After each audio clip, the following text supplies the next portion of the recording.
Tank bund మీద జరుగుతున్న అల్లూరి సీతారామరాజు జయంతి వేడుకలో రాష్ట్ర పంచాయతీరాజ్ గ్రామీణాభివృద్ధి స్త్రీ శిశు సంక్షేమ శాఖ మంత్రి డాక్టర్ ధనసరి అనసూయ సీతక్క పాల్గొన్నారు.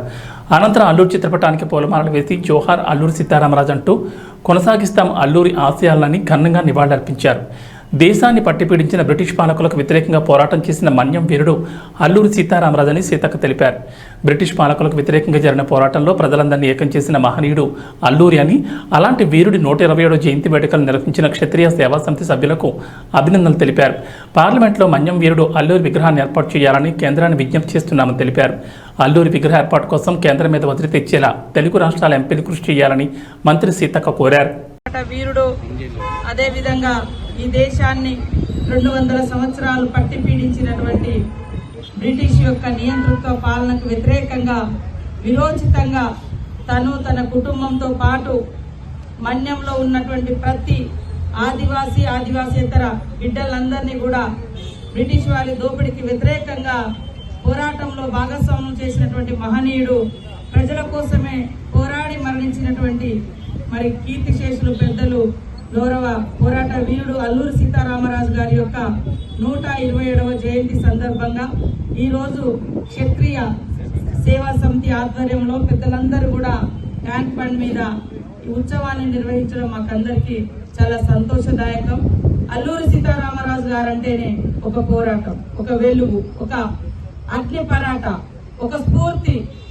ఆ రోజులలో అడవులలో జీవించేటువంటి వాళ్ళ కోసం ఏదో తన కుటుంబమో తన కులమో తన ఇదని కాకుండా ఎక్కడైతే అణచబడుతున్నారో ఆదిమ జాతి బిడ్డల హక్కుల కోసం బ్రిటిష్ వారికి వ్యతిరేకంగా పోరాడి హక్కులను కాపాడుతూ ఈ క్రమంలో కనుమూసినటువంటి మహనీయుడు అమరజీవి అల్లూరి సీతారామరావు గారి యొక్క ఆశయాలను ఎప్పుడు కూడా మేము గుర్తు పెట్టుకుని భవిష్యత్ తరాలకు అందిస్తామని తెలియజేస్తూ, ఖచ్చితంగా పార్లమెంట్ లో కూడా ఈ యొక్క తెలుగు ప్రాంతాల నుంచి వచ్చినటువంటి మహనీయుడు మన్యం వీరుడిగా పేరుగాంచినటువంటి అల్లూరి సీతారామరాజు గారి యొక్క విగ్రహాన్ని ప్రతిష్ఠింప చేయాలని కూడా ఈ సందర్భంగా కేంద్ర ప్రభుత్వాన్ని కోరుతా ఉన్నాము.